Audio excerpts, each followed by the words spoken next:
आज अपने बीच में मेजर जनरल अजय कुमार चतुर्वेदी जी सेवानिवृत्त हैं। जनरल साहब का अपना बहुत ही व्यापक अध्ययन है, गहन अध्ययन है, खासकर रक्षा क्षेत्र के जो विषय हैं उस पे। जनरल साहब एक अंतर्राष्ट्रीय स्तर के प्लेयर भी रहे हैं रोइंग के। और हम सबको जनरल साहब का मार्गदर्शन मिलता रहता है और सहज भाव से आप हम लोगों के लिए उपलब्ध रहते हैं। इसके लिए हम लोग बहुत बहुत आभारी रहते हैं साहब के। और जनरल साहब की प्रोफाइल तो बहुत बड़ी है, लेकिन ये एक अति विशिष्ट सेवा मेडल और विशिष्ट सेना मेडल जो है जनरल साहब को मिला हुआ है सेवा में उत्कृष्ट योगदान के लिए। और आर्मी ऑफिसर्स के सर्किल में आप परम विद्वान रूप से माने जाते हैं, अच्छे अच्छे जनरल्स के बीच में। और स्ट्राइव करके एक यहाँ पर थिंक टैंक है, जो यहाँ के आर्मी एक्स आर्मी में ऑफिसर्स हैं, वेटरन्स हैं उनका, उसमें आपका बहुत ही अच्छा योगदान रहता है। और उस प्लेटफॉर्म से आपने बांग्लादेश विषय को लेते हुए बहुत सारे व्याख्यान भी आपके हुए हैं। तत्पश्चात जो है मैं ज्यादा समय न लेते हुए वर्तमान में जो बांग्लादेश की स्थिति है उसको एक व्यापक परिप्रेक्ष्य में समझने के लिए ये व्याख्यान सीरीज चल रही है सावरकर विचार मंच के तत्वाधान में। आज हम सबको जनरल साहब का उद्बोधन प्राप्त होगा। आदरणीय major general Ajay Kumar Chaturvedi sir से निवेदन करूंगा कि हम सबका बांग्लादेश के विषय पर, उसके जो जिहादी मूवमेंट चल रहा है वहाँ पे, उस पे हम सबका व्यापक रूप से एक मार्गदर्शन करने की कृपा करें जनरल साहब। अश्विनी जी, बहुत बहुत धन्यवाद सावरकर विचार मंच का और आपका कि आपने मुझे ये अवसर दिया कि मैं आप लोगों से अपने विचार साझा कर सकूं। बांग्लादेश में जैसा कि आप जानते हैं कि 5 तारीख को वहाँ के जो चीफ ऑफ आर्मी स्टाफ थे वकर जमान साहब ने, उन्होंने तत्कालीन प्रधानमंत्री शेख हसीना वाजेद को 45 मिनट का समय दिया कि आप अपना इस्तीफा दीजिए और यहाँ देश से निकल जाइए। तो लेकिन ये एक दिन में नहीं हुआ, इसके ऊपर ये बहुत दिनों से चल रहा था। जैसे कि आप सभी जानते हैं कि शेख हसीना वाजेद 3 बार की प्रधानमंत्री पहले रह चुकी थी और चौथी बार अभी फिर दोबारा जनवरी 2024 में वो चुनी गई थी। लेकिन जब 24 का इलेक्शन जो था उसके बारे में थोड़ी सी लोगों के मन में शंका थी। कारण क्या था कि उसमें जो मुख्य विरोधी दल है बांग्लादेश नेशनलिस्ट पार्टी BNP, बेगम खालिदा जिया की, उन्होंने हिस्सा न लेने का मन बनाया। और तो इस तरह से वो इलेक्शन एक तरह से बेमानी हो गया। तो लेकिन जो इसमें कुछ समय की टाइमलाइंस हैं जिसको हम लोग को जानना चाहिए। 2018 में, क्योंकि ये जो पूरा हुआ है, कैसे हुआ है, जिसको कहते हैं स्फोट हुआ है, ये हुआ है आरक्षण उन मुक्ति योद्धा के परिवारजनों को लेके जिन्होंने आज़ादी की लड़ाई में हिस्सा लिया था, मुक्ति वाहिनी का हिस्सा थे। तो 2018 में इसको जो है कैंसिल कर दिया गया। लेकिन 1 जुलाई 2024 को दोबारा इसको लगा दिया गया और इसके बाद गवर्नमेंट भी इसके फेवर में नहीं थी, तो सुप्रीम कोर्ट में वहां के मामला गया और 24 जुलाई को 21 जुलाई को ये हो गया कि सुप्रीम कोर्ट ने भी इसके खिलाफ फैसला दे दिया और ये निरस्त हो गया। तो कायदे से छात्रों का आंदोलन जो समाप्त हो जाना चाहिए था वो, लेकिन वो हुआ नहीं। इस सिलसिले में 3 चीजें जो बहुत जरूरी है बांग्लादेश में जानना, कि जो एक विश्वव्यापी महामारी पेंडेमिक हुई थी कोरोना, उसके बाद आज की स्थिति वहां ये थी, करीब 30 लाख लोग 17 करोड़ की आबादी में जो हैं वो बेरोजगार हैं। करीब उनका जो फॉरेन एक्सचेंज रिजर्व, जो कि उनका ट्रेड होता था, वो करीब 44% कम हो गया है। और जो उनका टका है, उनकी करेंसी है, उसकी कीमत करीब 22% घट गई है। तो मतलब बड़ी सिचुएशन इसलिए बहुत एक्सप्लोसिव थी कि 21 तारीख को जब ये हुआ कि शेख हसीना ने भी कहा कि हाँ भाई हमें आरक्षण नहीं चाहिए, और घटा करके 7% कर दिया गया, तो सिचुएशन बदल जाती। लेकिन इसके बाद एक 9 पॉइंट प्रोग्राम वो छात्रों ने जो आंदोलन कर रहे थे उन्होंने लेके आए, और उसके मुताबिक 3-4 चीजें थी। पहली चीज तो ये था कि जितने भी पकड़े गए लोग इसमें इस सिलसिले में उनको छोड़ दिया जाए, और जो मारे गए हैं करीब तकरीबन इस पूरे आंदोलन में करीब 400 लोग मारे गए थे। और जैसा मैं आगे बताऊंगा, और 4 तारीख को अकेले करीब 104 आदमी मारे गए हैं जिसमें पुलिस वाले भी थे। तो कहने कि जो भी मारे गए हैं उनको उनके लिए जिम्मेदारी फिक्स की जाए, जो स्टूडेंट जो मारे गए हैं। और ये हुआ कि जो जो इससे संबंधित अधिकारी हैं उनके खिलाफ एक्शन लिया जाए और डेमोक्रेसी को दोबारा लागू किया जाए। इस सिलसिले में आपको ये भी बता दें कि जो अमेरिका का भी जो इसमें पहलू था, वो भी ये कह रहे थे कि इलेक्शन शैम है और ये डेमोक्रेसी ठीक नहीं है। तो यहाँ पे लेकिन क्या हुआ कि 21 तारीख को ये हुआ, और 4 तारीख को जा करके सडनली ये 9 पॉइंट का जो एजेंडा है, ये एक पॉइंट बन गया कि भाई शेख हसीना रिजाइन करें।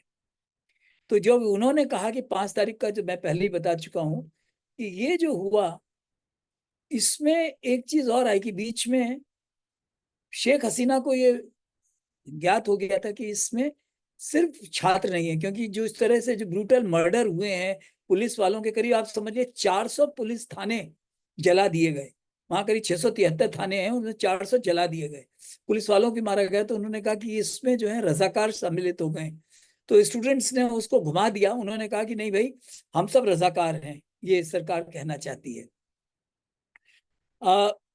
ये जो 15 जुलाई से ये शुरू हुआ, और करीब 18 जुलाई को शेख हसीना ने वहां पे देश में कर्फ्यू लगा दिया। 4 अगस्त का मैंने बता दिया कि उस दिन जो है कि बहुत से लोगों की मौत हुई, और ये हो गया कि भाई आज से एक पॉइंट एजेंडा हो गया कि शेख हसीना जाना चाहिए। और 5 तारीख को वो वहां से चली गई। अच्छा, इसमें जो यूएस की संलिप्तता कैसे पता चलती है कि पहले तो जैसे वो कह रहे थे कि इलेक्शन शैम है, उन्होंने नई सरकार का कि जल्दी से जल्दी सरकार गठन हो और हम उसका स्वागत करते हैं। और उन्होंने एक और चीज जो की कि भाई शेख हसीना का जो वीजा था उसको कैंसिल कर दिया। अभी वीजा भी कैंसिल हो गया और शेख हसीना भारतवर्ष में आ गई, इंग्लैंड ने भी उनको लेने से मना कर दिया। तो एक पैटर्न ये दिखने लगा कि ये कुछ गड़बड़ चल रहा है। 7 अगस्त को मोहम्मद यूनुस, जो जिनको कि 2006 में नोबेल पुरस्कार से सम्मानित किया गया था, ग्रामीण बैंक को जिससे कि उन्होंने बनाया था, वो वापस आए। और ये तकरीबन हो गया कि 8 तारीख से वो उन्होंने शपथ ग्रहण की और नया गवर्नमेंट बन गई, एक एंटरिम गवर्नमेंट, जो कि कॉन्स्टिट्यूशन में उनके में संविधान में कोई ऐसा प्रावधान नहीं है, लेकिन फिर भी एक एंटरिम गवर्नमेंट बनी मोहम्मद यूनुस की अध्यक्षता में। अगर इसको हम गौर से देखें, इसमें 2 चीजें बड़ी क्लियरली दिख के आती हैं। एक हिफाजत इस्लाम वहां पे पंथ था, जो कि बहुत ज्यादा एक्सट्रीमिस्ट जिहादी जिसको बोला जाए, उनका एक मिनिस्टर है, और 2 छात्रों के मिनिस्टर थे। और छात्रों ने धमका धमको, पुलिस भी जो है वो भी 6 तारीख और 5 तारीख को वो भी स्ट्राइक पे चले गए।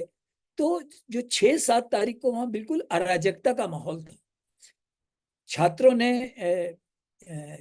कोर्ट को भी घेर लिया, और सबको जो जो हाई कोर्ट के और सुप्रीम कोर्ट के जज थे, उन्होंने भी अपना इस्तीफा दी, उनको फोर्स किया गया कि वो भी इस्तीफा दे। तो बड़ी, जिसको कहा जाए, सिचुएशन बहुत ही बुरी हालत में चल रही थी।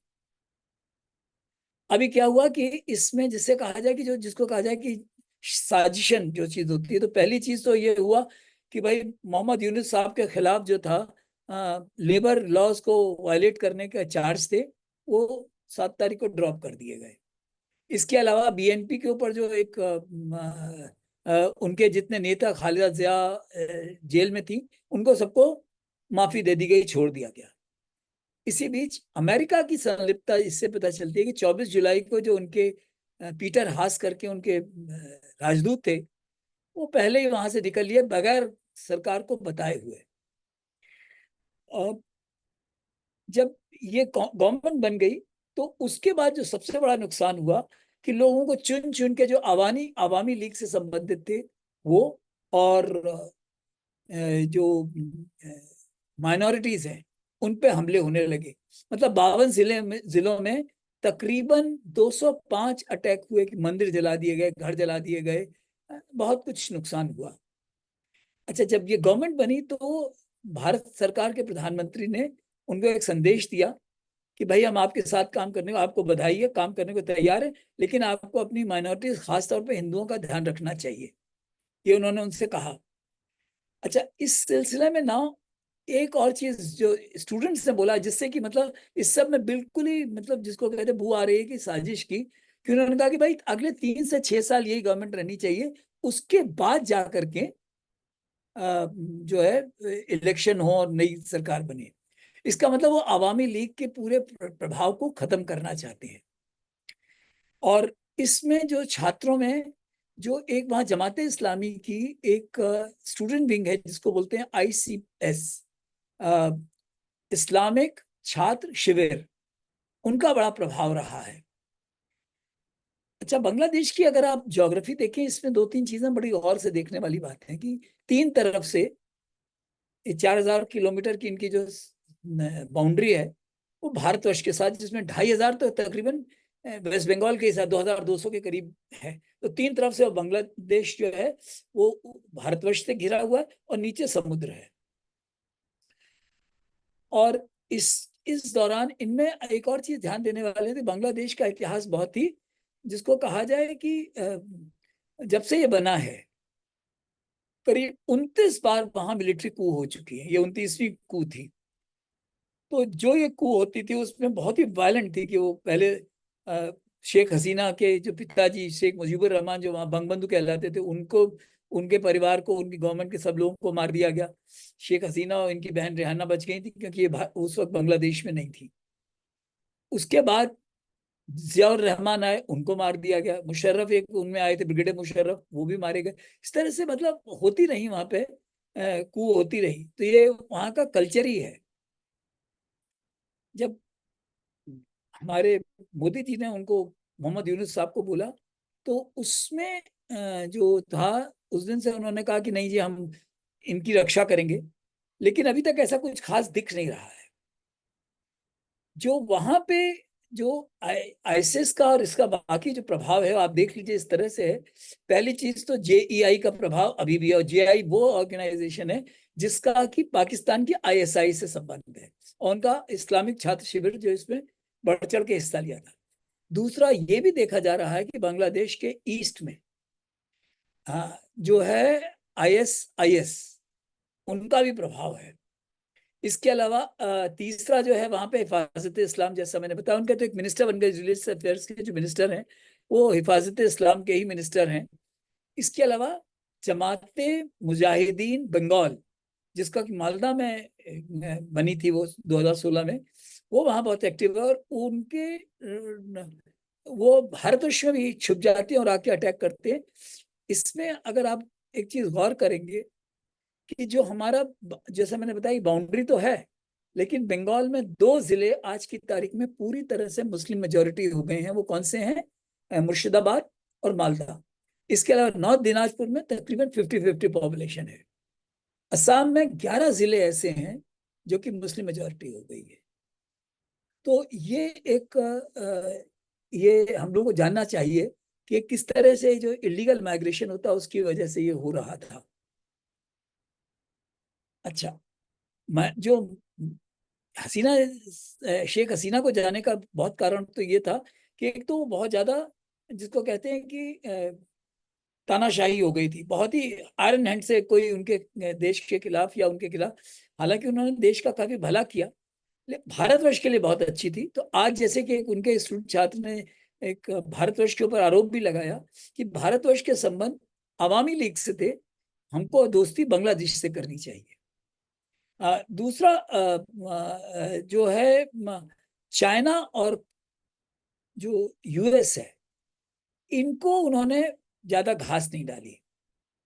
यहाँ तक US का सवाल है, अगर आप गौर करो, कि वो चाहते थे, क्योंकि उनका इंडियन ओशन रीजन में कोई खास महत्व नहीं है, कोई उनका बहुत ज्यादा प्रेजेंस नहीं थी, और वो किसी तरह चाइना को वहां पे पनपते हुए नहीं देखना चाहते हैं, क्योंकि चाइना अगर वहां पनपता है तो अमेरिका का इन्फ्लुएंस घटता है। अ, इसमें इस सिलसिले में अगर आप गौर कीजिए तो जहाँ की अगेन मैरीटाइम ज्योग्राफी अगर आप देखेंगे, बांग्लादेश में एक बहुत इंपॉर्टेंट है मोंगला पोर्ट, जो कि जिसको कहा जाए कि बिल्कुल ऊपर है, वो नॉर्थ में है। फिर जैसे जैसे आप साउथ में जाते जा रहे हो तो वहाँ कॉक्स बाजार और चिटागोंग दो इंपॉर्टेंट पोर्ट हैं। तो चाइना जो था उसके वहाँ बहुत सारे बीआरआई प्रोजेक्ट्स भी चल रहे हैं, जिसमें पद्मा वे ब्रिज भी है। कॉक्स बाजार में वो एक सबमरीन बेस चाहता था। तो अमेरिका को लग रहा था कि अगर ये आया, दूसरा क्या हुआ कि चाइना को मुश्किल ये है कि मलाक्का से थ्रू उसका करीब 71% रेट जाता है, लेकिन मलाक्का के ऊपर जो ग्रेट निकोबार इस तरह से बैठा हुआ है कि उसमें से हम जब चाहे उसको डोमिनेट कर सकते हैं, 6 डिग्री चैनल खास तौर पे। तो चाइना मलाक्का से बचने के लिए उसने थाईलैंड में क्राफ्ट इस्टमस बनाने की कोशिश की, जो अमेरिका ने उसको स्टाइमी कर दिया। इसके अलावा ग्वाडार में जो उन्होंने पोर्ट खरीदा पाकिस्तान से, जिससे कि बलूचिस्तान से वो अपना गैस वैस ले जाए, नहीं जा सका। तीसरा एक इसमें कुप्यूक्यू करके म्यांमार में एक जगह है, उस पर चाइना का बेस बन गया है, लेकिन उसके एकदम नॉर्थ में सितवे है जहाँ इंडिया का बेस है। इंडिया की इंपॉर्टेंस है कि वहां से कालादान प्रोजेक्ट का रास्ता जाती है। तो इन सब के चलते हुए अमेरिका जो है यहाँ पे थोड़ा सा अनकंफर्टेबल हो रहा था। चाइना का इंटरेस्ट क्या है कि बिसाइड्स यहाँ से एक कुप्यूक्यू से और इधर से वो चेटागोंग से, सोनाल्डिया से वो यूनान के लिए रास्ता चाहता था। और उसके अलावा जो सबसे बड़ी चीज है कि करीब हाल में करीब 60 ट्रिलियन क्यूबिक मीटर की गैस का भंडार मिला है, जिसको के ऊपर वो कब्जा चाहता था। तो चाइना जो है अभी इस सिलसिले में जून में शेख हसीना वहां गई थी, तो उन्होंने कहा कि हम बीआरआई के जो प्रोजेक्ट कर रहे हैं, चीन ने उनको बोला, लेकिन आप हमको तीस्ता का जो प्रोजेक्ट है वो हमको दे दो। शेख हसीना ने मना कर दिया। तो 6 बिलियन का जो उनसे समझौता होना था वो नहीं हुआ, बल्कि उन्होंने क्या किया कि उठा करके उनको $135 मिलियन दे करके रफा दफा कर दिया, और तीस्ता का प्रोजेक्ट नहीं दिया गया तो उन्होंने स्ट्रॉन्ग आर्म टैक्टिक्स की, और शी जिनपिंग मिले भी नहीं, इससे कि शेख हसीना एक दिन पहले ही वहां से चल के आ गई। वो तीस्ता का प्रोजेक्ट भारतवर्ष को मिला था। अब मोंगला पोर्ट भी भारत को मिला है और तीस्ता भी मिला है ना। जो हमारा एक नुकसान होने वाला है यहाँ पे, अगर मैं गौर करूं तो एक चीज ये होगा कि आगे आने वाली सरकार से हमारे कैसे संबंध रहते हैं कि ये दोनों प्रोजेक्ट हमारे पास रहेंगे या नहीं रहेंगे, क्योंकि गैस की भी जरूरत है। और जो हमको जो चेटागोंग या कॉक्स बाजार में चीन की प्रेजेंस है उससे बचना होगा, तभी हमारा जो कालादान प्रोजेक्ट जो है वो सक्सेसफुल हो पाएगा, या चेटागोंग में हमारी प्रेजेंस होनी पड़ेगी। अभी इसमें मोहम्मद यूनुस के बारे में भी हमें थोड़ा जानना चाहिए। मोहम्मद यूनुस साहब जो है चटगांव में पैदा हुए थे, और इनकी पढ़ाई शुरू में तो वहीं हुई। उसके बाद वो फुल ब्राइट स्कॉलर बन के 1965 में यूएस में गए, जहां से उन्होंने पीएचडी किया। 2006 में उनको जो है नोबेल प्राइज ग्रामीण बैंक के लिए मिला, जिसके बारे में काफी कुछ शक शुबा था, कि लोगों को लगा कि ये एक तरह से अमेरिका उनको अपना एसेट की तरह ट्रीट कर रहा था।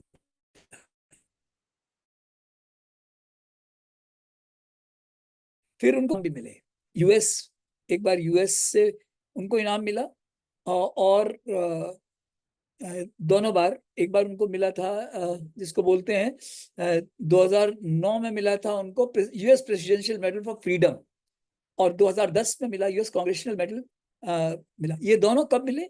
जबकि बराक ओबामा डेमोक्रेटिक पार्टी थी, डेमोक्रेटिक पार्टी का इसमें आज भी डेमोक्रेटिक पार्टी है। हिलरी क्लिंटन जो है इनकी पैरवी करती रही थी केस की। और जो इन्होंने क्या किया कि जो क्लिंटन फाउंडेशन था, तो 13 मिलियन दिया एक ग्रामीण बैंक की तरफ से मदद ना। जो ये डोनेशन दिया, तो इस तरह से लोगों ने कहा कि ये मनी लॉन्ड्रिंग हो रही है, यही चार्ज इनके अगेंस्ट था, लेबर लॉस का भी था। तो ये एक तरह से अगर आप गौर करो तो ये एक अमेरिकन एसेट बन गए थे। अभी अमेरिका का क्या इंटरेस्ट है? अमेरिका चाहता था कि चेटागोंग के जो नॉर्थ में, कॉक्स बाजार के नॉर्थ में एक सेंट मार्टिन करके आइलैंड है, छोटा सा आइलैंड है, 3 किलोमीटर बाई 500 मीटर का आइलैंड है वो, जिसपे कि वो अपना बेस चाहते थे। शेख हसीना ने मना कर दिया, और ये उन्होंने कहा भी, एक गोरा आया था कि हमको कि अगर कर दो तो हम तुम्हारी गवर्नमेंट रहेगी। दूसरा, अमेरिका को एक ही अनकन्फर्म रिपोर्ट ये भी है कि वो बांग्लादेश में एक, बांग्लादेश, म्यांमार और हमारा जो मणिपुर का इलाका है और मिजोरम का इलाका, उसको मिला के क्रिश्चियन देश बनाना चाहते हैं। कैसे? एक चिन जो जनजाति है म्यांमार में, जो भारतवर्ष में कुकी है वो वही है, और मिजोरम में जो है मिजोस भी हैं वो भी वही है। तो इन तीनों को मिला करके आप अगर गौर करो कि पिछले 2 साल से जो ये कुकी का भी समस्या चल रही है, वो भी एक बहुत बड़ी इसका कारण है। अगर ये क्रिश्चियन स्टेट जैसे कि तिमोर लेस्ते बन गया इंडोनेशिया में, या ईस्ट सुदान हुआ है, तो ये जो चीजें मिल करके वो उसका चीन का, अमेरिका का क्या असली इंटरेस्ट ये है कि वो चीन पे निगाह रखना चाहता है। साथ ही उसका एक दूसरा इंटरेस्ट ये है कि भारत भी इतना ताकतवर ना बन जाए, क्योंकि भारत अपनी स्ट्रैटेजिक ऑटोनॉमी की बात करता है, तो नहीं चाहते हैं कि भारत तो इसकी इतनी स्ट्रैटेजिक ऑटोनॉमी हो कि हमको आंखें दिखा सके। आप देखिए कि हाल में हमने S-400 उनकी मर्जी के खिलाफ ले लिया, जहाँ की उन्होंने उनका काटसा वो लगाते हैं दूसरे देशों पे, हमारे पे नहीं लगाया। हमने रशिया से ऑयल खरीदा जो, जबकि उनके सैंक्शंस थे। तीसरा, अभी मोदी जी गए तो वो चाहते थे कि हम, मोदी जी वहां ना जाए, लेकिन मोदी जी फिर भी गए। तो अमेरिका को लग रहा है कि सिर्फ भारतवर्ष को हम काबू में रख पाए, ऐसा संभव होगा नहीं। अच्छा, भारतवर्ष का जो एक सबसे बड़ा भी कंसर्न है, 2-3 है। पहला कंसर्न तो ये है कि तकरीबन 31 हमारे प्रोजेक्ट वहां चल रहे हैं, उनका क्या भविष्य होगा। दूसरा, अगर बीएनपी की गवर्नमेंट आती है, बीएनपी सपोर्ट की गवर्नमेंट आती है, तो वो हमेशा चीन की समर्थक रही है। तो एक समस्या नॉर्थ ईस्ट में इंसर्जेंसी बढ़ने की समस्या भी है, और ये जो गैस जिससे की वजह से मिल रहा है, तो ये हमको नुकसान हो सकता है। और जो बांग्लादेश को क्या नुकसान होगा, BBIN करके एक ऑर्गेनाइजेशन है, भूटान, बांग्लादेश, इंडिया, नेपाल, तो जो इन चारों के कॉमन ग्रिड है, इससे बिजली हम बांग्लादेश को सप्लाई करते थे, उस पर असर पड़ेगा। दूसरा, जो 2026 में जो जो गंगा अकॉर्ड है, वो रिन्यूअल के लिए आएगा, और पानी की उनको सख्त जरूरत करे, 83% उनका ग्राउंड वाटर जो है वो कंटेमिनेटेड है, तो वो उनको नुकसान होगा। दूसरा, जो उनके यहाँ जितनी भी टेक्सटाइल की उनकी इंडस्ट्री, इंडस्ट्री है, उसका धागा भारतवर्ष से जाता है, उसमें जो इन्वेस्टमेंट है वो भारतीय मूल के लोगों का है, तो इतनी आसानी से वो भारतवर्ष से छूट नहीं सकते। और इसमें क्या है कि मोहम्मद यूनुस साहब इसीलिए कॉन्सिलेटरी बात कर रहे हैं। तो ये चीजें चल रही हैं, इन सब को देखते हुए हम लोगों को एक हमारा हमारा एक और जो एक भारतवर्ष के लिए एक, जैसे हमने बताया, एक चीज और है। अगर आप नक्शे को देखिए, ऊपर करीब 22 किलोमीटर का एक कॉरिडोर है, जिसको चिकन स्नेक बोलते हैं, किशनगंज एरिया में। वहां देखिए कि वहां मुस्लिम आबादी भी ज्यादा हो गई है, और पिछली बार तो MLA उसमें MIM का जीता था। तो वहां पे चिकन स्नेक जो है वो हमारे लिए खतरा है, क्यों, वहां से अगर काटा गया तो बांग्लादेश का वो एक हमारे साथ नुकसान हो सकता है। अभी इसमें आगे क्या हो सकता है? पहली चीज तो ये है कि हम लोगों ने और काम ऑलरेडी शुरू कर दिया है कि अगर हम पानी के जरिए नहीं जा सकेंगे, क्योंकि वहां पे इंडियन ओशन में प्रॉब्लम अगर आएगी, तो हमने एक लैंड कनेक्टिविटी का, साउथ एशिया का लुक ईस्ट पॉलिसी के तहत हमने अपने आप को कोशिश करनी शुरू कर दी है, और उसमें करीब 173 किलोमीटर सिर्फ बचा है। बाकी ये पूरा, जिसको कहा जाए कि गंगा मेकॉन्ग कनेक्टिविटी, वो जो है पूरा हाईवे बन जाएगा वियतनाम तक। दूसरा, हमें अपनी आत्मनिर्भरता बढ़ानी पड़ेगी, क्योंकि चीन का प्रभाव यहाँ हमेशा रहेगा।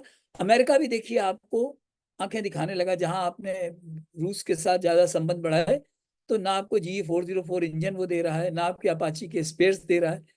तो ये हमारे लिए एक आत्मनिर्भरता बढ़ाने की, और हमारा जो चीन से करीब $100 बिलियन का एडवर्स ट्रेड है, तो ये एक हमारे लिए खतरा। तो ये हम लोगों को इस पे गौर करने की जरूरत है कि धीमे धीमे अगले 5 से 7 साल में तकरीबन इसको रोकने की जरूरत है।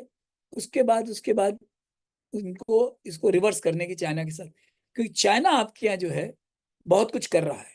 आपके यहाँ बहुत सी जो आपके इलेक्शन को भी उसने इन्फ्लुएंस करने की कोशिश क्या, इलेक्शन को इन्फ्लुएंस किया था। तो ये जो एक चीज है, इसको हम लोगों को इसके अगेंस्ट गार्ड करने की जरूरत है। दूसरा, एक जो पाकिस्तान का एक बहुत दिनों से सपना है 1971 की लड़ाई से ही, कि जैसे हमने उसके देश के 2 टुकड़े किए, वो भी हमारे यहाँ से तोड़फोड़ करना चाहता है। तो JEI जो जमाते इस्लामी है, उसका प्रभाव बांग्लादेश में दिनों दिन बढ़ता जा रहा है। और उसकी वजह से जिसको जिहादी तत्व जिसको बोला जाए, अगर आप गौर करो कि हमारा जितना बॉर्डर एरियाज हैं उसमें मुश्किलें शुरू हो गई हैं।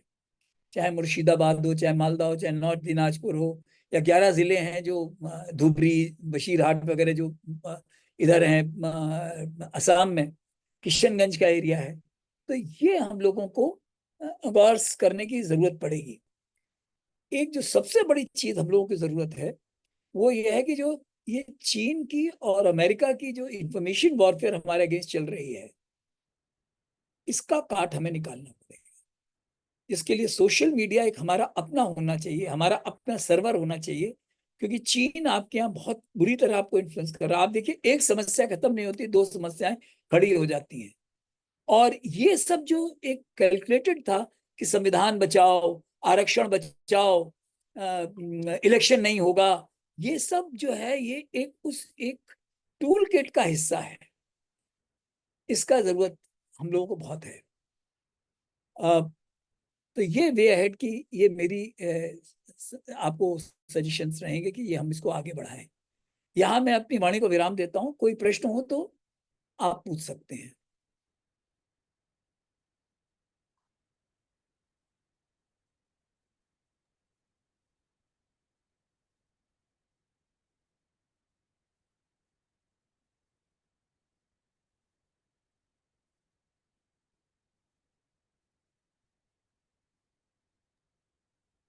हाँ, रवि प्रकाश सिन्हा जी, कोई प्रश्न हो तो पूछिए आप।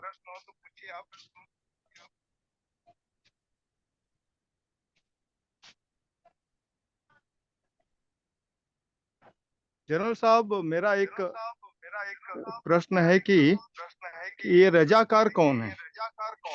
ये क्योंकि रजाकार देखिए। रजाकार शब्द हम हैदराबाद में भी सुने थे, जब जी जी जी जी, जो नवाब। मैं बताता हूँ। बांग्लादेश के परिप्रेक्ष्य में 1971 में जो वहां पे बिहारी मुस्लिम्स थे, वो क्योंकि आप देखिए कि जो बांग्लादेश का मूवमेंट 1956 से या 1948 से अगर कहा जाए शुरू हो गया, जबकि उस समय के पाकिस्तान की, तत्कालीन पाकिस्तान की भाषा उर्दू बनाई गई, जिन्ना साहब ने बोला। तो उसके बाद से ये एक लैंग्वेज का भाषा की समस्या शुरू हुई 1956 में। इस पे बहुत ज्यादा 1956 ऑनवर्ड काफी इस पे जोर दिया जाने लगा। तो मुजीबुर रहमान का इसी तरह जो था। फिर जो 1970 में जो इलेक्शन वहां हुए, तो उस इलेक्शन में 1970-71 के इलेक्शन के बाद मेजोरिटी क्योंकि अवामी लीग को मिली, लेकिन क्योंकि भुट्टो ने नहीं माना, तो इन्होंने मार्च 1971 में अपना स्वतंत्रता घोषित की। उस वक्त वहां पे जो बहुत सारा तबका जैसा था, कि जैसे कि आप देखिए कि वेस्ट में जो गए थे वो उत्तर प्रदेश के और पंजाब के और हरियाणा के मुसलमान पाकिस्तान गए थे, वेस्ट पाकिस्तान में। ईस्ट पाकिस्तान में ज्यादातर बिहार के लोग गए थे। तो बिहार के जो लोग गए थे ये आजादी के फेवर में नहीं थे, ये पाकिस्तानियों के जिसको कहा जाए पिट्ठू थे। और इनमें जो थे ये रजाकार कहलाते थे, क्योंकि ये सरकार के खिलाफ थे। और ये जो है ये जिसको कहा था कि इस्लामिस्ट हैं, ये जिहादी थे। तो इसके लिए ही ये रजाकार शब्द बांग्लादेश के परिप्रेक्ष्य में जो है ये उन लोगों का है। और इसी बहुत दिन तक ये चलता रहा, उसके करीब 10 साल बाद तक कि भाई इनको वापस पाकिस्तान कर, उन्होंने कहा भी हम बांग्लादेश की नागरिकता नहीं मानते, हम तो पाकिस्तान के नागरिक हैं, हमें पाकिस्तान भेजो, पाकिस्तान को लेने को तैयार नहीं था। तो ये वहां फंसे हुए। तो ये जो है तबका है JEI का, जमात इस्लामी, वो तबका जो है वो रजाकार है।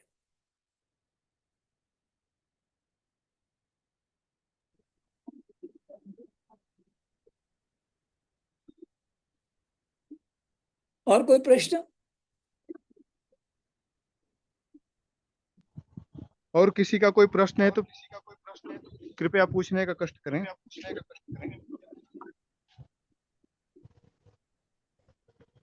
सबको नमस्ते। नमस्ते। एक जिज्ञासा है जी कि बांग्लादेश तो एक मुद्दा है। जी हम व्यापक फलक में इसको वैश्विक परिदृश्य में देखें तो वहाँ जो कुछ हो रहा है वो जो उनकी कोर आइडियोलॉजी है जो किसी एक निश्चित किताब से आती है, उस पूरे कॉन्टेक्स्ट में उनका सैन्य और सामरिक चिंतन चलता है, विचार चलता है। आपका क्या कहना है इस पर? देखिए, दो चीजें हैं। मेरा अपना मानना है कि ये तो जो आपने बोला कि एक विशेष पुस्तक से उनका पूरा और ये हर मुस्लिम देश में ये है। और क्योंकि आप अपने नेबर्स को, अपने पड़ोसियों को बदल नहीं सकते हो, तो ये एक विचार है जिसके साथ आपको, इसके साथ रहना पड़ेगा और हमको उसके एक काट सोचनी पड़ेगी। इसलिए क्योंकि जो वैश्विक मुद्दे होते हैं इसमें दो चीजें हैं। एक तो जो एक परिप्रेक्ष्य आपने बोला वो है, दूसरा भी परिप्रेक्ष्य है। दूसरा परिप्रेक्ष्य ये है कि बांग्लादेश जो है, इसमें जो कुछ हुआ, ये बांग्लादेश सिर्फ मोहरा है। निशाना चाहे चीन का लीजिए चाहे अमेरिका का लीजिए, वो भारतवर्ष है। भारतवर्ष को चीन भी चाहता है कि इसको, जैसे वो बाल्कन कंट्री होते हैं ना, बाल्कनाइज करना, छोटे छोटे टुकड़ों में बांटना, वो भी वो कोशिश करते हैं। और उसमें हमारे बहुत सारे, आपने देखा होगा कि एक वहां पे किसी एक नेता ने, जैसे ही ये हुआ उसके बाद उन्होंने एक नक्शा निकाला जिसमें कहा जाए कि एक बड़ा बांग्लादेश उन्होंने दिखाया है, जिसमें कि ये वेस्ट बंगाल, असम, ये पूरा उनका अपना हिस्सा दिखाने लगे, वो बृहत्तर बांग्लादेश। तो ये उनका जो गजबे हिंद का एक जो सपना है, वो गजबे हिंद जो है वो धीमे धीमे करके वो पूरा विश्व उनके उस पे आता है। तो ये प्रयास तो चलता रहेगा। और इसको लड़ने के लिए आपको वो क्या कर रहे हैं, अगर आप गौर कीजिए, आपको, जो आप अपने को क्लेम कर रहे हो कि हम 75 से 80% इस देश में हैं, वो आपको तोड़ रहे हैं। आज हमारे कुछ ऐसे जिसको कहा जाए कि पॉलिटिकल लीडरशिप है हमारे देश में इस तरह की, कि वो छोटी छोटी, चाहे वो PDA की बात करते हो, चाहे वो दलितों के हितों की बात करते हो, तो अगर आप देखिए कि अगर जो एक सनातनी परंपरा वालों को अगर आप बांटोगे तो आप लड़ नहीं पाओगे। इससे लड़ने के लिए जो मैंने बोला कि ये एक विचार है, ये तो चलेगा, इसको आप बदल ही नहीं सकते हो। वो उसके बारे में वो तो उसी किताब से वो प्रेरणा लेते हैं, तो उसमें तो आप कर ही नहीं सकते हो कुछ करी, क्योंकि जो उसमें विचारधारा वाले वो वैसे ही रहेंगे। हम लोगों को उससे एक बड़ी लाइन बनाने की जरूरत है। बड़ी लाइन कैसे बनेगी? नंबर एक, दुश्मन को कभी, जिसको कहा जाए कि अपने दुश्मनों को एक साथ नहीं होने देना है। अगर हम अपने दुश्मनों को एक साथ होने देंगे कि आज की तारीख में चीन, अमेरिका, पाकिस्तान सब एक साथ हो गए, तो हम कमजोर पड़ जाएंगे। हम लोगों को एक एक करके इन लोगों से डील करना पड़ेगा। और इसके लिए यहाँ पे जो है कूटनीति या डिप्लोमेसी, जिसको जो शब्द आप यूज करना चाहो, उसको आपको यूज करना पड़ेगा। आज की तारीख में शायद चीन आपका बड़ा दुश्मन है, अमेरिका नहीं है। तो आपको अमेरिका से कुछ चीजों पे दोस्ती करके चीन को पीछे हटाना पड़ेगा। जहां तक ये एक विचार है इस्लाम वाला, आप देखिए उनके इतने फिरके हैं, 73 फिरके हैं, शिया सुन्नी डिवाइड है, लेकिन जब हमारे देश में भी हम बात करते हैं तो हम सिर्फ एक एक धर्म के उनको एक मोनोलिथिक मानते हैं कि एक है वो। ऐसा नहीं है। तो मैंने बताया कि हम लोगों को 2 लेवल पे काम करने की आवश्यकता है। लेवल 1, कूटनीति से चीन और अमेरिका को एक साथ नहीं आने देना है, एक एक करके हमें उनसे डील करना होगा। एक तो ये कूटनीति का हिस्सा है, और जिसमें कि पाकिस्तान और उसके डिजाइन को बिल्कुल बर्बाद करके रखना है। क्योंकि पाकिस्तान का जो है कि उनके पास, क्योंकि इसमें देखिए आज की तारीख में उनकी फाइनेंशियल हालत बहुत पतली है, लेकिन उनको पैसा कहाँ से आ रहा है? जो ड्रग मनी है। तो ये जो है ड्रग की जो ट्रेल है, जो साउथ ईस्ट एशिया से भारत होकर के और आगे जा रही है, उसको, और उसमें बहुत कुछ पाकिस्तान की संलिप्तता है, उसको हमें तोड़ना है। तो पाकिस्तान को तो हम वैसे डिस्ट्रॉय करना है। दूसरा, जहां तक जो दूसरा विचारधारा जिसकी आप बात कह रहे थे, तो एक हम लोगों को एक आवश्यकता है कि एक इस देश में एक जन जागरण पैदा करें कि हमारी जो एक होकर के इस सनातनी परंपरा से जो भी संबंधित हैं, चाहे वो दलित हों, चाहे ओबीसी हों, चाहे वो पिछड़े हों, चाहे वो अगड़े हों, हम सब एक हैं।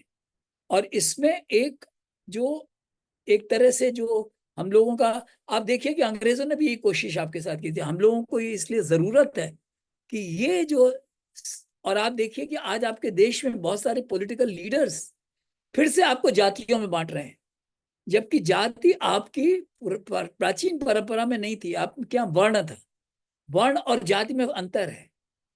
आज की जाति जो बन गई है ये अंग्रेजों ने दी हुई है, और ये आपको डिवाइड करने के लिए उन्होंने किया था। तो हम लोगों को एक, जिसको कहा जाए, आंदोलन चलाने की आवश्यकता है कि हम एक हैं, और जहां कहीं भी हो इस विचार को कि हम अलग अलग हैं। और इसके लिए जो आज की समाज में जो प्रिविलेज्ड है, जिसको कहा जाए कि जो कि बड़ी जात के हैं या जिसको सवर्ण है, उनको छोड़ना पड़ेंगे अपने अधिकार। और गांव में जैसे कि किसी को जाति सूचक शब्द से बुलाना, उनको पानी में पानी नहीं लेने देना, ये सब करना जो है बहुत छोटी सोच वाली चीजें हैं। इन सबको बंद करके एक नया एक समाज बनाने की आवश्यकता है, जहाँ की हमारे यहाँ तो देखिए हमारा जो सनातन परंपरा है वो तो कहती है जन्मना जायते शूद्र। इसका मतलब कर्मणा द्विजुष्यते, जो कर्म से द्विज होते हैं। तो ये कोई हमको ये तोड़ना, ये मिथ्या मिथ तोड़नी ही पड़ेगी कि हम लोग डिवाइडेड है। जितना ये हम एक साथ मिलाएंगे उतना हमारे लिए अच्छा होगा, और जितनी जल्दी कर सकेंगे उतना अच्छा होगा। क्योंकि आपके देश में ये चीन का और अमेरिका का ये इन्फ्लुएंस बहुत ज्यादा है, जो आपको डिवाइड करने की कोशिश कर रहे हैं, जिससे कि आपकी ताकत क्षीण हो सके। आप भी जान लो कि जो पिछले इलेक्शन में भी हुआ है, क्योंकि जहां ये मुद्दा आया कि भाई इलेक्शन रिजर्वेशन आरक्षण खत्म होने वाला है, उससे बहुत से लोग छिटक गए। तो ये जो है ये विचार अपने आप में, और ये सोशल मीडिया का इसमें बहुत इन्फ्लुएंस होता है। तो इसको सावरकर विचार मंच हो या इसके जैसे जितने भी ऑर्गेनाइजेशन है जो देश के बारे में सोचते हैं, राष्ट्रवाद के बारे में सोचते हैं, उनको इसके बारे में सोच के उस पर अपने अपने दायरों में एक्ट करने की जरूरत है। ये मेरा सुझाव होगा रवि जी। आशा है मैं आपके प्रश्न का कुछ उत्तर दे सका हूं। जी जरूर। जनरल साहब, एक मेरी और जिज्ञासा थी है कि जिस तरह से क्रिश्चियन लैंड बनाने की बात चल रही है, पूर्व में भी इसका प्रयास होकर 2 देश बन चुके हैं, पूर्वी तिमोर और सूडान। तो भारत में भी क्या ऐसी योजना है क्या पश्चिमी शक्तियों की है, या हम अमेरिका की या क्रिश्चियन जो मिशनरीज हैं उनकी बात करें तो? बिल्कुल, इसमें हम लोगों को किस तरह का कोई शक शुबा नहीं होना चाहिए। देखिए ऐसा है, ये एक विचारधाराओं की लड़ाई है, विचारधाराओं की लड़ाई है। और जिसको कहा जाए कि दर्शनों की लड़ाई है। आपका दर्शन कहता है एकम सत विप्रः बहुधा वदन्ति, ये आपका दर्शन ये कहता है कि भाई सब लोग सर्वे भवन्तु हुआ, सब लोग मिलकर रह सकते हैं, सर्वे भवन्तु सुखिनः, ये आप कल्पना करते हो। जो ये मोनोथीसिस्ट हैं, जो कि मिडिल ईस्ट से निकले हुए धर्म है, चाहे वो इस्लाम हो चाहे क्रिश्चियनिटी हो, उनका विचार एक दूसरा है। उनका कहना है कि या तो तुम हमारे साथ हो या हमारे खिलाफ हो। अगर हमारे साथ हो तो बहुत अच्छी बात है, हमारे साथ नहीं हो तो तुम्हें जीने का कोई हक नहीं है। तो ये जो है, अगर जो मैनिपुलेट, अगर छोटा सा देश होगा, लैंडलॉक देश होगा, जिसके ऊपर जिनका कोई रेवेन्यू का सोर्स नहीं होगा, तो एक अस्थिरता आपके लिए पैदा कर दी जाएगी। आपकी अस्थिरता का मतलब होगा भारत की अस्थिरता। भारत की अस्थिरता मीन्स जो एक चैलेंज आप कर सकते हो, वो आप चैलेंज नहीं कर पाओगे। तो ऐसे ये डिजाइन ये चलते रहेंगे और हम लोगों को इन डिजाइन्स के खिलाफ लड़ाई करने की जरूरत है। मैं फिर कहूंगा 3-4 चीजों की जरूरत है। नंबर 1, शिक्षा, जो हमको ये सिखाए कि आपस में डिवीजन नहीं, हम लोग एक हैं। दूसरा, लोगों को ये विदेशी ताकतों की, चाहे पश्चिम की हो चाहे वो चीन की हो, उनके डिजाइन के बारे में लोगों को भली बात समझाने की जरूरत है, स्कूल में, कॉलेजेस में, सोशल मीडिया के थ्रू। क्योंकि आज की तारीख में अगर आप देखिए कि इंस्टाग्राम और ये फेसबुक से बहुत कुछ किया जा रहा है। आपके इलेक्शंस को इन्फ्लुएंस किया गया, आपकी पॉलिटिकल लीडरशिप को इन्फ्लुएंस किया गया। तो इन सब चीजों से बचने के लिए हमको एक नए समाज की परिकल्पना करनी है और इसके ऊपर काम करना है। तो वो जो है, जो जितने भी राष्ट्र प्रेमी संगठन हैं, उनको मिलके अपने अपने काम करने होंगे। और ये जो है, जो आपने बोला, ये हो सकता है, ये प्रयास हो सकता है, ये बहुत ही कुत्सित प्रयास होगा, लेकिन आपको कमजोर करने की, भाई उनकी लाइन कैसे बढ़ेगी जब आपकी लाइन छोटी होगी? तो ये जो जियो पॉलिटिक्स में तो ये कुछ भी हो सकता है। तो इसके लिए आपको तैयार रहना पड़ेगा, और इससे आंखें बंद करके फर्क नहीं, फायदा नहीं होगा। एक और प्रश्न है, क्या इस्लाम के साथ सह अस्तित्व संभव है, खासकर हिंदुओं के साथ? देखिए, ऐसा है कि सह अस्तित्व की जब हम बात करते हैं, तो जिससे जैसे होता है ना कि एक पॉलिटिकल फिलॉसफी भी होती है कि आप ये बिल्कुल नहीं आप सोच सकते हो कि आज के जमाने में, जबकि तकरीबन 243 करोड़ क्रिश्चियन है दुनिया में, और करीब 197 करोड़ इस्लाम को के अनुयायी हैं।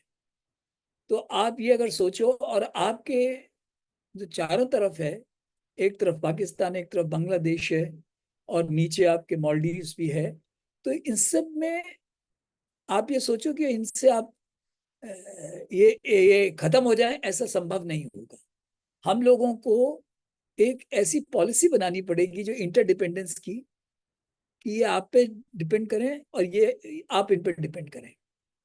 अगर आप पुराने जमाने में, और इसके लिए जरूरी ये है कि जब अगर करीब 39-40% अगर हो गए, 60 और 40% हो गए, फिर मुश्किल है। क्योंकि उनके यहाँ, चाहे वो आर्टिकल 14, 15, 16 कितना भी हो, क्योंकि 15 आपको कहता है कि आप अपने धर्म का प्रसार प्रचार कर सकते हो। कॉन्स्टिट्यूशन भी आपको इसकी देता है, चाहे प्रलोभन देके, चाहे धक्का मार के, चाहे जिहाद करके, कैसे भी हो वो कोशिश करेंगे। तो अगर हम लोग यूनाइटेड रहेंगे और एक कॉमन प्रोग्राम हो जाएगा। आप देखिए, पुराने जमाने में गांव खेड़े में अगर आप अपना ध्यान ले जाओ, तो 7 लोग रहते थे और एक सहअस्तित्व था, क्योंकि एक दूसरे पे डिपेंडेंस थी। तो ये कहना कि हम उनको बिल्कुल खत्म कर देंगे, तो ये तो कन्फ्रंटेशन है, वो आप कर नहीं पाओगे। वो आज के परिप्रेक्ष्य में संभव नहीं है, और ना ही इसकी आवश्यक है। मेरा अपना मानना है कि हम लोगों को एक और इसका एक मैं बहुत बड़ा एग्जाम्पल आपको देता हूँ। भारतीय सेना में एक जो सबसे पहला बड़ा अवार्ड मिला था वो था ब्रिगेडियर उस्मान को। ब्रिगेडियर उस्मान को एक जिन्ना ने ऑफर दिया था कि आप पाकिस्तान आ जाओ, हम आपको अपनी चीफ बना देंगे, लेकिन वो नहीं गए। और जब झांगड़ का लड़ाई में, उसके पहले जब झांगड़ उन्होंने कब्जा किया, क्योंकि बाद में उनसे छूट गया था, तो उन्होंने कहा कि मैं एक टाइम खाना खाऊंगा, जमीन पे सोऊंगा। और उन्होंने किया तो ऐसे, चाहे अब्दुल हमीद हो, चाहे मेजर हनीफ हो। तो ऐसा नहीं है कि हमारे अब्दुल कलाम साहब थे हमारे प्रेसिडेंट। तो ये जो है, ये कहना कि इस्लाम से कोई एग्जिस्टेंस पॉसिबल नहीं है, मैं नहीं मानता हूँ। बहुत सारे अच्छे लोग हैं एंड बहुत बड़े बड़े लोग हैं जिन्होंने कि आज भी देखिए, जो आपका जो ये सूर्य मिशन है, उसकी जो मिशन डायरेक्टर एक लेडी हैं, वो भी उसी धर्म से हैं। तो ये देश उनका भी उतना ही है, मेरा भी उतना ही है। तो ये कहना कि नहीं है, चाहे ओलंपिक में हो, चाहे बहुत सारे ऐसे गेम्स हैं जिसमें कि उन्होंने बहुत अच्छा किया है, फौज में है, कोई नहीं मानता है, सब बराबर हैं। तो ये चीजें हम लोगों को एक एक ऐसे समाज की परिकल्पना करने की जरूरत है। कौन सी? एकम सद विप्रः बहुधा वदन्ति। भाई, आप अपनी फिलोसफी मानते रहो, लेकिन देश सर्वोपरि होना चाहिए। नहीं, दीन सर्वोपरि है, देश सर्वोपरि होना चाहिए। ये ऐसी परिकल्पना की आवश्यकता है।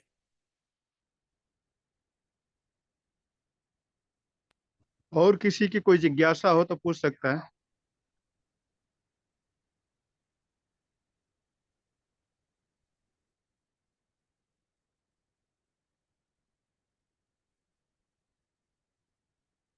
मेरे ख्याल है सबके प्रश्न समाप्त हो गए हैं। ठीक है जनरल साहब, एक प्रश्न मेरा और था, अगर आप हाँ बता सकते हैं हाँ, तो बिल्कुल थोड़ा। बिल्कुल बिल्कुल बिल्कुल बिल्कुल बताऊंगा। नेहरू लियाकत समझौता 1950 में जो हुआ, हाँ हाँ। उसका क्या प्रभाव पड़ा भारत पे और पाकिस्तान पे? उसका अनुपालन कितना किया दोनों देशों ने? भारत ने ज्यादा किया क्या, या पाकिस्तान ने नहीं किया? पाकिस्तान ने तो किया ही नहीं। आप देखिए कि वहां पॉपुलेशन घटती जा रही, वहां तो 1.5% रह गई है। तो उन्होंने तो कुछ नहीं किया। आप देखिए कि जो बांग्लादेश में भी करीब 33% थे आजादी के समय, वो बांग्लादेश बनने के समय करीब 20% बस रह गए हिंदू। तो ये इसमें जो एक विचार जो है, जिसको कि वेस्टर्न इसलिए नहीं मानते क्योंकि इससे लोगों का भला होगा। अगर आप देखिए कि आपने हमेशा उन लोगों को जो दबे कुचले थे उनको सपोर्ट किया, और 15 अगस्त 1947 के पैसे पहले वो सब भारतीय नागरिक थे। तो वो किसी वजह से अगर वहां रह गए तो उनको भारतवर्ष में आने का अधिकार है। यही सीआई का कि जो जिसको कहा जाए कि मूल धारणा यही है। तो ये पाकिस्तान ने तो इसका, नेहरू लियाकत उनके लिए तो एक तरह से जिसको कहा जाए स्मोक स्क्रीन था, कि बेवकूफ बनाने का ढंग था। उन्होंने अपनी जो जिन्ना साहब के मरने के बाद ही वो तो समाप्त हो गई, क्योंकि जिन्ना साहब ने जो एक भाषण दिया था 14 अगस्त 1947 में, कि एक समय आएगा जबकि हिंदू हिंदू नहीं रहेंगे, मुस्लिम मुस्लिम नहीं रहेंगे, सब हम सब पाकिस्तानी होंगे। लेकिन उन पर उन्होंने कभी काम नहीं किया। वो घटती चली गई, पॉपुलेशन तो घटती चली गई। सिंध से अगर आप गौर कीजिए, 50 के दशक में सबसे ज्यादा लोग आए सिंध से। लोग पहले नहीं आए थे। पहले सिंध से हिंदू भारतवर्ष में बहुत कम आए थे आजादी के समय। लेकिन क्या हुआ, जब ये मुहाजिर वहां पहुंचे, मतलब जो उत्तर भारत से जो वहां गए थे, ज्यादातर लोग कराची हैदराबाद एरिया में गए, उसकी वजह से जो घृणा फैलनी शुरू हुई, तो वो वहां से उनको छोड़ना पड़ा। खुदाई खिदमतकार के समय तो उन्होंने तो भारतवर्ष के साथ आना चाहते थे। बलूचिस्तान जो है वो आजाद होना चाहता था, लेकिन ऐसा हो नहीं सका। तो इसलिए पाकिस्तान ने तो इसका कोई पालन नहीं किया। ये हमने ही किया। हमारे यहाँ हमने उनको पूरी, जो हमारा संविधान बना उसमें हमने उनको पूरे अधिकार दिए, जिसको कहा जाए कि आर्टिकल 14, जिसमें कि वो सब बराबर हैं लॉ के सामने। 15, उनको अपने धर्म को प्रसारित प्रसारित करने का पूरा अधिकार है।